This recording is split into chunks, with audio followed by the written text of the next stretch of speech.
الحمد لله نحمده ونستعينه ونستغفره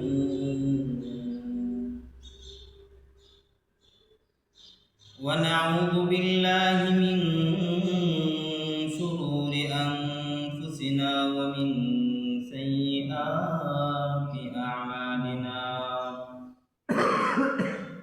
من يهده الله فلا مضل له ومن يضلله فلا هادي له ونشهد أن سيدنا وسندنا وحبيبنا وحبيب ربنا وطبيب قلوبنا ومولانا محمدا عبده ورسوله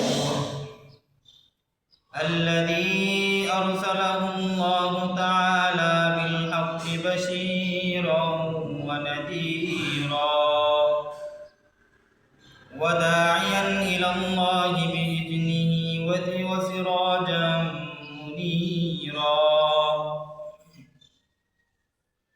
أما بعد فأعوذ بالله من الشيطان الرجيم بسم الله الرحمن الرحيم رب هب لي من الصالحين وقال النبي صلى الله عليه وسلم إنما الأعمال بالنيات وقال تعالى لن ينال الله لحومها ولا دماؤها ولكن ينال التقوى منكم آمنت بالله صدق الله العظيم وصدق رسوله النبي الأمي الكريم ونحن على ذلك من الشاهدين والشاكرين والذاكرين والحمد لله رب العالمين আমরা মুহাম্মদের দরুদে পাঠ করি اللهم صل على محمد وعلى آل محمد كما صليت على إبراهيم وعلى آل إبراهيم إنك حميد مجيد اللهم بارك على محمد وعلى آل محمد كما باركت على إبراهيم وعلى آل إبراهيم إنك حميد مجيد আল্লাহ জাল্লা জালালুহু আল্লাহ জাল্লা শানুহুর দরবারে অসংখ্য কালিমাতুশ শুকরিয়া যে রব্বুল আলামিন আমাদেরকে দুনিয়ার সমস্ত কাজ থেকে ফারেক করে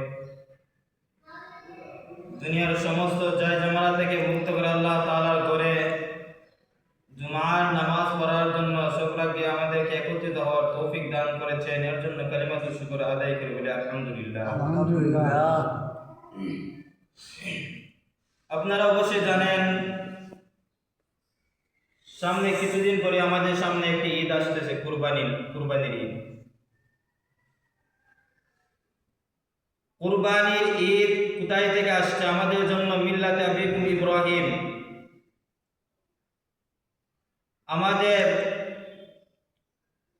উপর কুরবানির ঈদ কিভাবে আসছে সেটা আমাদের জন্য জানা অতি জরুরি।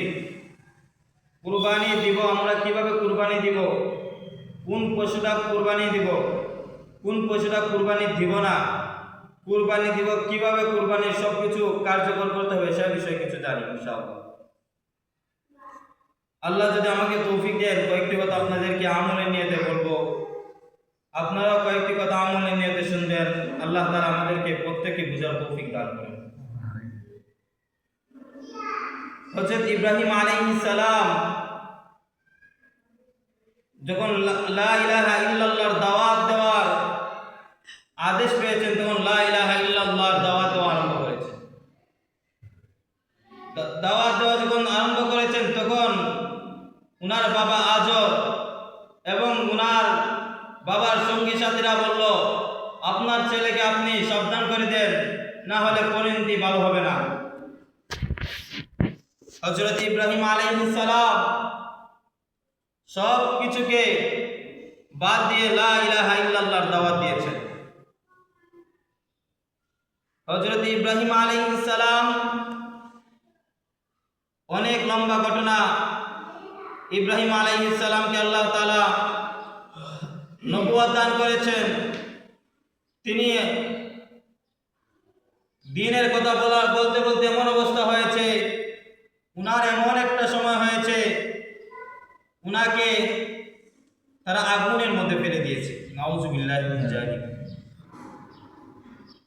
আগুনের মধ্যে ফেলে দিবে, কিভাবে পালাবে? তারা একটি আগুনের স্তূপ বানিয়েছে, অনেক বিশাল আগুনের স্তূপ। এই আগুনের স্তূপের মধ্যে পালাবে, কিভাবে মধ্যখানে পড়া যায়? এখন সবাই একত্রিত হয়েছে, যদি ইব্রাহিমকে আগুনের মধ্যখানে পালাতে হয়, আমাদের মসজিদের মধ্যখানে যদি কাউকে দিতে হয়, বাইরে থেকে উড়িয়ে দেওয়া যাবে না, অনেক বিশাল আগুনের কুণ্ড, অগ্নিকুণ্ড অনেক বিশাল, কিভাবে দেওয়া হবে? শয়তানে বুদ্ধি দিয়েছে, একটি গাছকে তোমরা কি করো, কারা করো, গাছের মধ্যে দিয়ে গাছকে কেটে দেও, তাহলে পড়ে যাবে। তারা সেই পন্থাকে অবলম্বন করেছে। পন্থাকে অবলম্বন করার পর গাছের মধ্যে গাছ কেটে যতই নাড়াচাড়া করছে, কিন্তু ইব্রাহিম আলাইহিস সালামকে আল্লাহ তাআলা আগুনে পড়তে দেন নাই। শয়তান ডাক দিয়ে বলে, বন্ধু ডাক দিয়ে বলে তাদের বন্ধু, ও আমার বন্ধুরা শুনে রাখো, যদি হাজারো মানুষ যদি সেটার মধ্যে তোমরা টানাটানি করো, হাজারো মানুষ যদি তোমরা ইব্রাহিমকে আগুনের মধ্যে ফেলতে চাও, আগুনের মধ্যে পালাও সম্ভব, আগুনের মধ্যে পালাইতে পারবে না। তোমরা দেখো না সেই গাছের গোড়ার মধ্যে হাজারো ফেরেশতা একত্রিত হয়ে ধরে রাখছে। যদি ইব্রাহিমকে পালাইতে হয়, ইব্রাহিমের পরনের কাপড়কে তোমরা খুলতে হবে। কে খুলবে? এর মধ্যে করে কথা বলা আরম্ভ করেছে। সর্বশেষে এমন একটা পরিস্থিতি হয়েছে, বাবা আজর ইব্রাহিমের কাপড়কে উলঙ্গ করে আগুনের মধ্যে পালিয়ে দিয়েছেন। আল্লাহ তাআলা আগুনকে আদেশ করেছেন, কুল্লা ইয়া নারু কুনি বারদাও ওয়া সালামান আলা ইব্রাহিম। আল্লাহ তাআলা আগুনকে আদেশ করেছেন, হে আগুন, তুমি ইব্রাহিমের জন্য শান্তি এবং আরামদায়ক হয়ে যাও।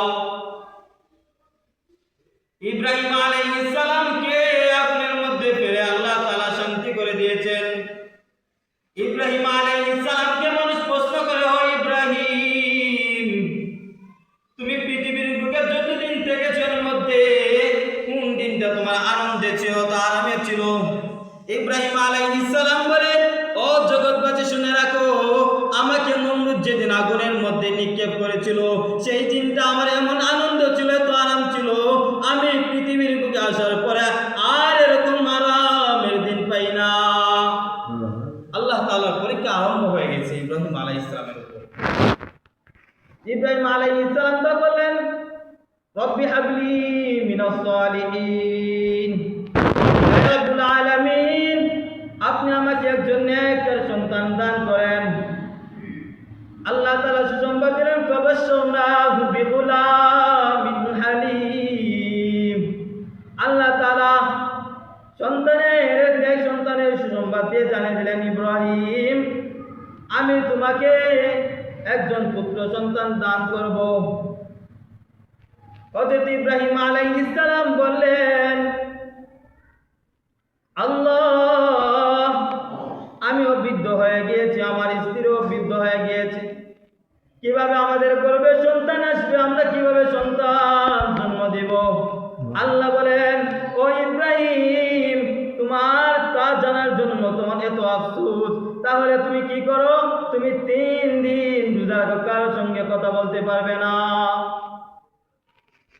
যাই হোক, ইব্রাহিম আলাইহিস সালামের সন্তান হয়েছে, আল্লাহ তাআলা সন্তান দিয়েছেন।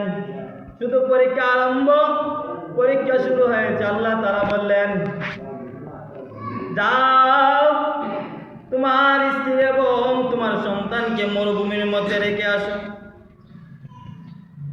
হযরত ইব্রাহিম আলাইহিস সালাম বিবি হাজেরাকে এবং তার সন্তান ইসমাইলকে মরুভূমির মধ্যে রেখে, বিশাল দূর মরুভূমি, যেখানে গাছ নাই, পানি নাই, যেখানের মধ্যে ঘরবাড়ি নাই, সেখানের মধ্যে রেখে আসছেন। হাজেরা ডাক দেয়া বলে, ও আমার স্বামী, আমাদেরকে এখানে কেন রেখে যাচ্ছেন? এত আদরের স্ত্রী, এত আদরের পুত্রকে এত মরুভূমির মধ্যে রাখার পর ইব্রাহিম আলাইহিস সালাম এভাবে হাত উপরের দিকে দেখিয়েছেন, আমার কোনো সিদ্ধান্ত নয়, সিদ্ধান্ত একমাত্র আল্লাহর জন্য রেখে যাচ্ছি। ইব্রাহিম আলাইহিস সালাম চলে আসলেন। তারপর কি হলো? যখন সন্তান বাবার সঙ্গে কাজ করার উপযোগী হয়ে যায়, বয়স অর্থাৎ 10, 11, 12 বছর যখন উপনীত হয়েছে, তাফসীরের মধ্যে আছে 13 বছর, তখন ইব্রাহিম আলাইহিস সালামকে আল্লাহ তাআলা স্বপ্নে দেখাই দিয়েছেন, উনি ওনার প্রিয় বস্তুকে কুরবানি করার জন্য ইব্রাহিম আলাইহিস সালাম প্রথম দিন স্বপ্নে দেখার পর অসংখ্য 100 উট কুরবানি দিয়েছেন। এরপরে আল্লাহ তাআলার কাছে গ্রহণযোগ্য হয় নাই। আল্লাহ তাআলা দ্বিতীয় দিন স্বপ্নে দেখিয়েছেন, ও ইব্রাহিম, তুমি তোমার প্রিয় বস্তুকে কুরবানি করো। দ্বিতীয় দিনে যখন ইব্রাহিম আলাইহিস সালাম 100 উট কুরবানি করলেন, তৃতীয় দিন ঠিক আল্লাহর নবী বিশ্বনবী রাহমাতুল লিল আলামিনের হাদিস দ্বারা প্রমাণিত, ইব্রাহিম আলাইহিস সালামকে তৃতীয় দিনে স্বপ্ন দেখানো হলো। ইব্রাহিম আলাইহিস সালাম বলেন, আমার প্রিয় বস্তু, আমার প্রিয় সম্পদ তো আর কেউ নয়, একমাত্র হচ্ছে আমার সন্তান ইসমাইল। ইব্রাহিম আলাইহিস সালাম সন্তান ইসমাইলকে নিয়ে মরুভূমি থেকে নিয়ে আসলেন। নিয়ে হাঁটতে হাঁটতে যান আর বলেন, ফালাম্মা বালাগা মা'হু সায়া ক্বালা ইয়া বুনাইয়া ইন্নী আরা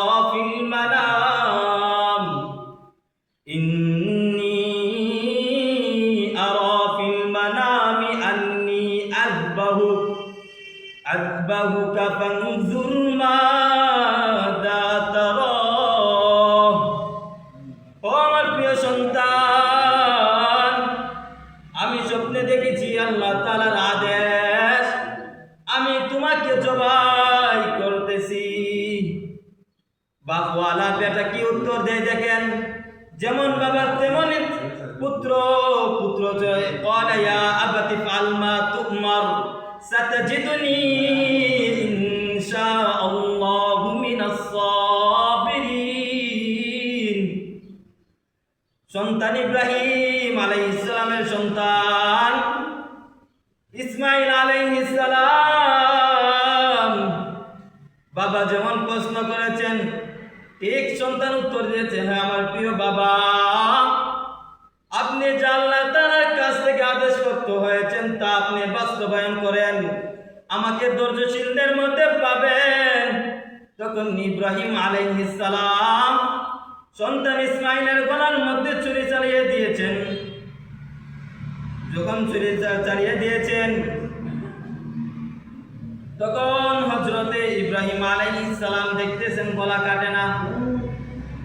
আল্লাহ তাআলা কোন মানুষ দ্বারা কুরবানি নেন নাই, আল্লাহ এই পশুর মাধ্যমে, কিন্তু মনের তাকওয়া দেখার জন্য আল্লাহ তাআলা ইব্রাহিমকে আদেশ করেছেন, ও ইব্রাহিম, তোমার সন্তান ইসমাইলকে কুরবানি করো। তিনি যখন কুরবানির জন্য প্রস্তুত, ছুরি চালাইতেছেন, একটা পশু কাটে না। তখন উনি রাগে ছুরিকে এমন ভাবে পিটকা মেরেছেন, এমন ভাবে হাত থেকে ছেড়ে ফেলেছেন, যেমন পাথরের মধ্যে পড়ে পাথর 2 টুকরা হয়ে গিয়েছে। দ্বিতীয়বার আবার ছুরি নিয়ে যখন কুরবানির জন্য আবার ইসমাইলের গলার মধ্যে ছুরি চালান, তখন আল্লাহ তাআলা বলেন, ও জিব্রাইল যাও, আমার ইব্রাহিম পরীক্ষার মধ্যে পাস করে ফেললো, আমার ইব্রাহিমে পরীক্ষার মধ্যে পাস করেছে, তার সন্তানকে তুলে ইসমাইলের বদলা জান্নাতি দুম্বা তার শরীরের নিচে দিয়ে দাও। ইসমাইল আলাইহিস সালামকে তোলা হলো, ইব্রাহিম আলাইহিস সালাম জান্নাতি দুম্বাকে জবাই করার পর হাতের মধ্যে রক্ত লেগেছে। ইসমাইল তার দৃশ্য দেখে দেখে হাসতেছেন।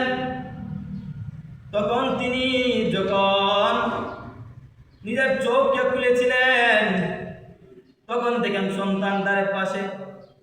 এমন ডাক হয়েছেন, সন্তান তোমাকে কুরবানি দিব, তুমি কেন উপরে দাঁড়িয়ে আছো? আল্লাহ তাআলা ডাক দিয়ে জানাই দিলেন, ও ইব্রাহিম, আমি তোমার কাছে যা চেয়েছিলাম তা পেয়েছি গো ইব্রাহিম, আর তোমার সন্তান জবাই দেওয়া লাগবে না, আমি তোমার কাছে যা চেয়েছিলাম সব পেয়েছি। মুসলমান ইমানদার আল্লাহর গোলাম, আমাদের সামনে কুরবানির ঈদ আসতেছে। হযরত ইব্রাহিম আলাইহিস সালাম ছেলে ইসমাইলকে যখন জবাই করার জন্য যখন প্রস্তুতি হয়েছিলেন, তখন অন্তরের মধ্যে একটাই ছিল, আমি আমার সন্তানকে আল্লাহ তাআলার সন্তুষ্টির জন্য কুরবানি দেব।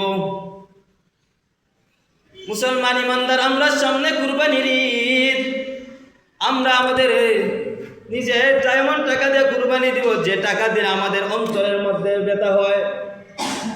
ব্যথা দেওয়ার পরেও যদি আমরা সেই টাকার মাধ্যমে আল্লাহ তাআলাকে রাজি খুশি করার জন্য যদি আমরা আল্লাহ তাআলার রাজি খুশি করার জন্য কুরবানি দিতে পারি, তাহলে আমাদের উপকার কি?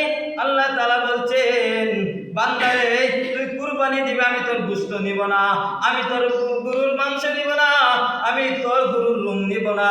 আল্লাহ বলেছেন, লা ইয়ানালাল্লাহু লুহুমুহা ওয়ালা দিমাউহা ওয়ালাকিন ইয়ানালুত তাকওয়া মিনকুম।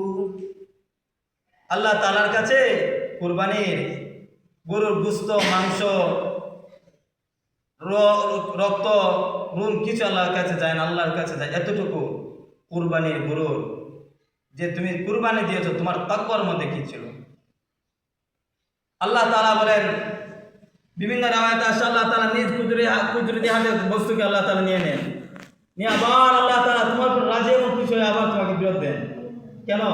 আমার বান্দা আমার জন্য আমি আদেশ করেছি, আমার আদেশ পালনার্থী যখন এতটুকু করতে পারেছে, আমি আল্লাহ তাকে উপহার স্বরূপ আমি তাকে বস্তুটা দিয়ে দিলাম, তারা খাও। কুরবানি দেওয়ার জন্য পশু কিরম হওয়া প্রয়োজন? আমরা যারা ছাগল কুরবানি দেব, ছাগল 1 বছর অতিবাহিত হইতে হবে ছাগলের বয়স। আমরা যারা মেরামিনি কুরবানি দিব, আমাদের বানিয়াসিংহের ভাষা আপনাদের মেরামিনি বলে, যে এটা কুরবানি দিলে মুফাসসিরিনে কেরাম বলছেন, মুহাদ্দিসিনে কেরাম বলছেন, যদি 9 মাস হওয়ার পরে দেখা যায় এটা 1 বছরের উপরে এটার বয়স, এটা কুরবানি দেওয়া যাবে। এতে উত্তম হলো, বলে দিচ্ছেন উত্তম হলো 1 বছর একটা কুরবানি দেওয়া। আর গরুর ক্ষেত্রে 2 বছর, একটা গরু গাভী হোক ষাঁড় হোক 2 বছরের ভিতরে 2 বছর অতিবাহিত হওয়ার পর কুরবানি দিতে হবে। উটের ক্ষেত্রে 5 বছর।